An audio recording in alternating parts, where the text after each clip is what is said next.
What is literature?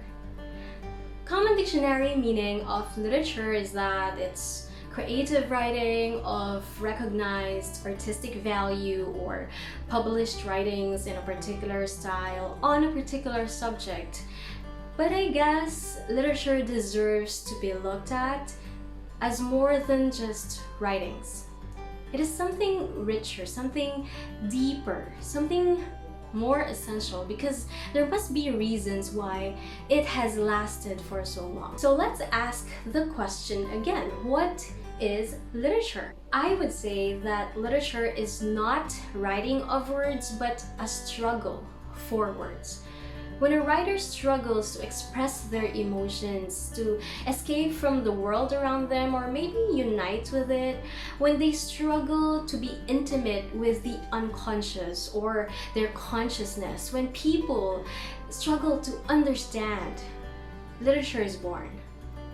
Because when they struggle, that's the time they are able to give literature its life, its body, its form, its rhythm and harmony, its flavors. Writers craft the language to communicate these feelings, thoughts, lessons, fantasies. Literature is not just created by chance or by nature. It is created by humans with hows and whys and what ifs, with dreams, frustrations, successes, and failures. Literature, then, is a shared experience rather than an isolated work of an individual. It does not begin to exist upon writing. It comes to life the minute it's read and become a shared experience. An old proverb says, "Do not focus too much on the branch or the leaf, lest you forget that they are part of a tree, or too much on the tree, lest you forget it is part of a forest." If you are aware of the forest and that it exists, the tree is part of it, you see the whole picture. Knowing that a tree exists because there's a forest is the same as knowing or understanding that a literary work exists because there is this collective human experience. This creates among readers a feeling of belonging and generality. Literature is able to transport us to space and time and links us to those who thrived and dreamed and failed and loved before us. According to Mario Vargas Llosa, literature has been and will continue to be, as long as it exists, as one very common denominator of human experience. People may recognize themselves, ourselves, in literature, no matter how their professions, life plans, geographical and cultural locations, and personal circumstances are different. We tend to understand each other across space and time through literature, despite all the other differences that separate us.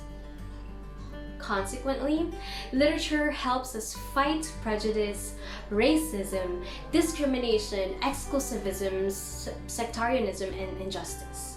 Great literature portrays all as equal and important, and it serves as the voice for the voiceless. We see through and from it the richness of differences in culture, heritage of human creativity, and literature recognizes human imperfections, yet values human integrity and fights for it. Moreover, literature strengthens our freedom. A society without literature is an impoverished society which has an incomplete arsenal against oppression, poverty, and tyranny.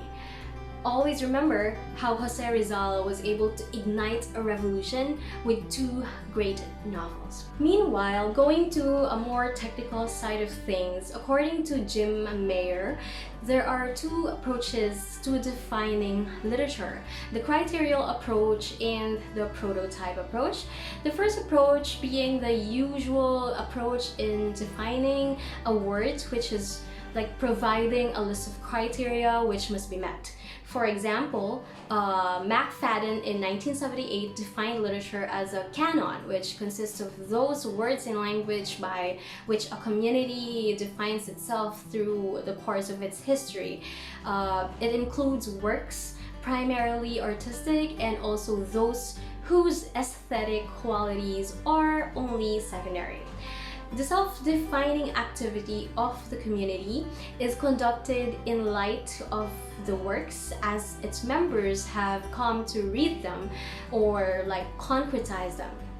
The second approach, the prototype approach, generally credited to the philosopher Ludwig Wittgenstein, focuses not on a list of criteria, but rather on an established good example of that word, to which other examples of the word bear some resemblance. So for example, Mayer himself suggests that prototypical literary works are written, marked by careful use of language, including features such as creative metaphors, well-turned phrases, or elegant syntax or rhyme, alliteration, meter, and other literary devices. It has its genre, it's aesthetically written, and the author intended it to be aesthetically written, and it contains weak implicatures or deliberately somehow open in interpretation. In spite of everything that's been said and done, I believe